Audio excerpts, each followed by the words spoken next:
Welcome to the A.T.TIPSCAST, exploring and investigating the implementation of assistive technology in public schools.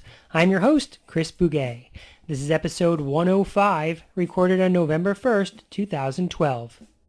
Over the past 5 years, the A.T.TIPSCAST has featured close to 300 A.T.TIPs, most of which can be used immediately in a classroom to differentiate instruction or to provide options to educators and students for how to achieve goals. These A.T.TIPs have been strategies, websites, low-tech tools, philosophies, resources, organizations, and more. But one thing that I've been lacking in, something that I've been hesitant to mention, are mobile apps. Of course, I've mentioned a few mobile apps before in previous episodes, but I've been a bit reticent to mention them because I wasn't sure how pervasive or universal mobile apps have become in classrooms. Over the past 2 or 3 years, however, the world of mobile apps has exploded as the devices that run these mobile apps are becoming more and more prevalent in classrooms. As apps continue to carve out a place in the everyday classroom, I thought it was high time I start to incorporate them more into the A.T.TIPScast. I've been an iPod Touch, iPhone, and iPad user for a long time now, and I've been experimenting with a wide variety of mobile apps throughout the years. One thing that I've noticed about the world of apps is that, just like any other set of educational resources, there are some really wonderful gems. But every yin has its yang. You can't recognize good without knowing evil. You can't find your prince unless you kiss a bunch of frogs. You can't have a really good analogy unless you mix a bunch of metaphors. Simply said, there are some really great mobile apps out there. And then there are some clunker apps too. Not every app is a winner. For instance, when my son and I were exploring a particular app about dinosaurs, we realized the information in the app was incorrect. Names of dinosaurs didn't match the correct pictures. Moreover, there were spelling mistakes throughout the app. Unfortunately, this was a trend we started to see in many apps, especially the storybook apps we'd read together as a family at night. We noticed incorrect spellings, grammar mistakes, and other egregious errors that bothered me, especially when I thought of these books as educational tools. After all, I'd want my kids, and any student for that matter, to have a good model from which to learn. Sadly, these errors didn't seem to be isolated to 1 or 2 companies either. I downloaded stories from a number of different app publishers and developers to find that the problems seemed to be pervasive. Once I started to notice the trend, I decided to start taking screenshots of the mistakes. I put together a brief slideshow of these screenshots, which I've posted up on the blog A.T.TIPSCAST.com. With all of these negative experiences building up, my wife and I set out to find an app developer that worked to ensure a high level of quality in its development of storybooks. We were looking for a company that treated storybook apps with the same amount of respect to detail as a paper-based publisher. As it turns out, we didn't have to work very hard to find one, because one found us. Listen on as we explore A.T.TIP number 299, Flying Books. The Flying Books app is free, so feel free to download it and explore it as you listen. The app is essentially a library of quality storybooks meant for anyone who enjoys a good story with pictures.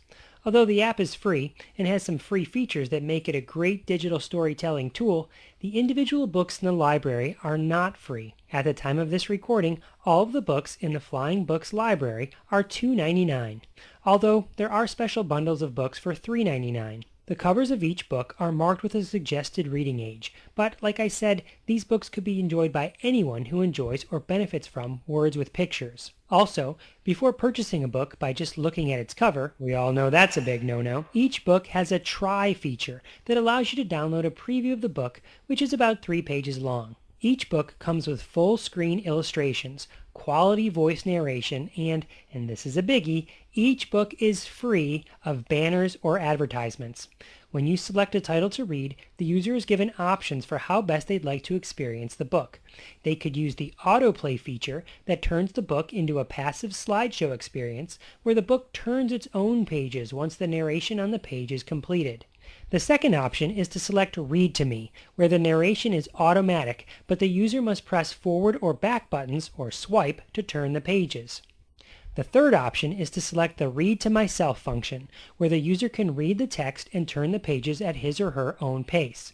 Now, these are all cool features to be sure, but there are also some hidden features that become available when you pause a book. At any time, a user can press the pause button located between the backward and forward buttons, which appear on each page. Pressing the pause button brings up an option to close the book, view thumbnails of other pages in the book in case the user wants to skip around, or, and this is the biggie, edit the recording of the book. That's right, if the user would like to, he or she can record themselves reading the book aloud.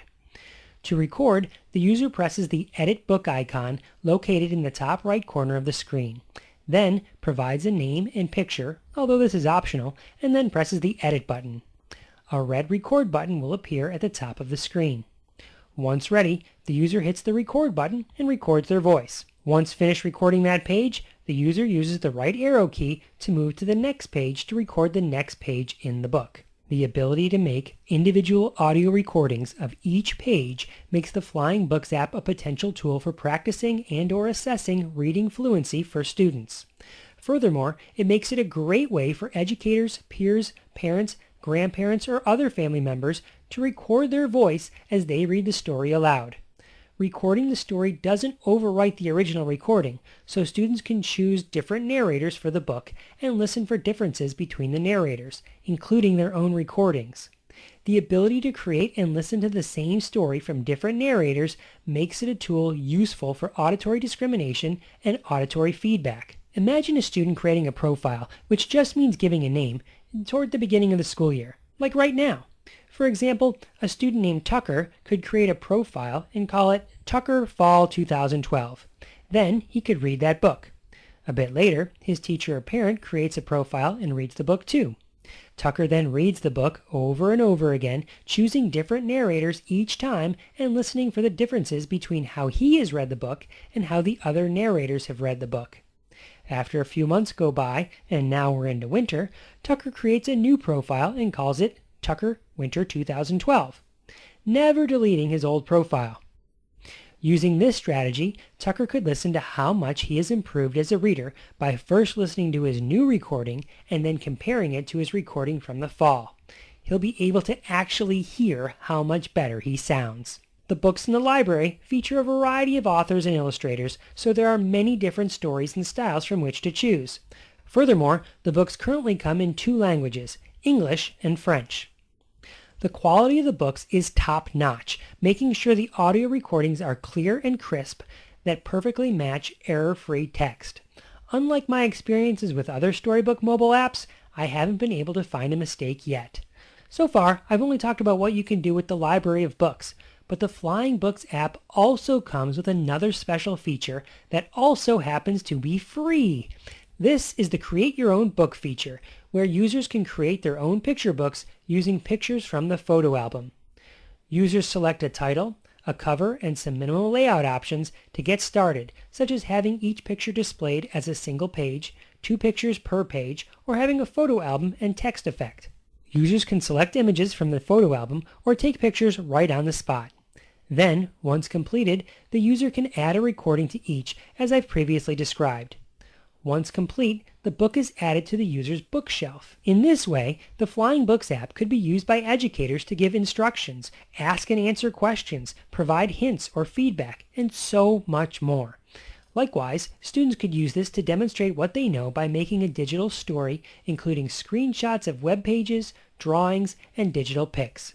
It's like a fantastically engaging productivity tool, perfect for providing students with a different option for expression. And that part of the app is free. And so, now that you know about the Flying Books app, I hope you go and check it out from the App Store. It's currently available for the iPad and the iPhone. I hope you enjoy it.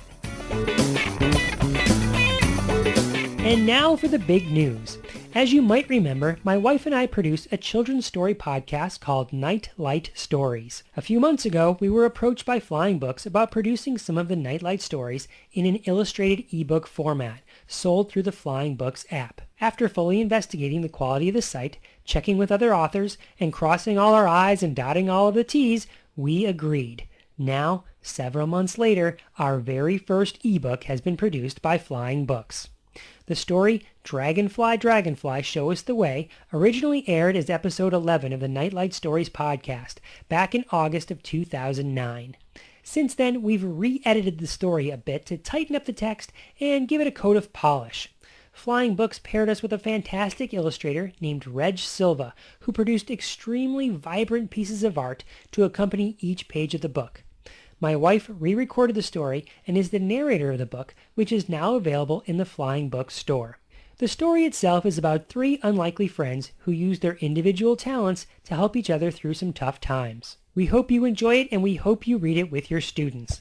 Educators could even compare the audio version of the story that ran in the original podcast episode to the audio/illustrated recording, seeing if students could see the differences. It'd be like comparing a book to its film version. Educators could have discussions about how students pictured scenes in their imaginations and how that compared to the illustrations in the book. Of course, I'll have links to the original podcast of Dragonfly Show Us the Way and links to the Flying Books app over at the blog A.T.TIPSCAST.com. Until next time, may all your interventions be inclusive, may all your strategies be supportive, may all your storybook apps be void of erroneous errors, and may all your dragonflies show you the way.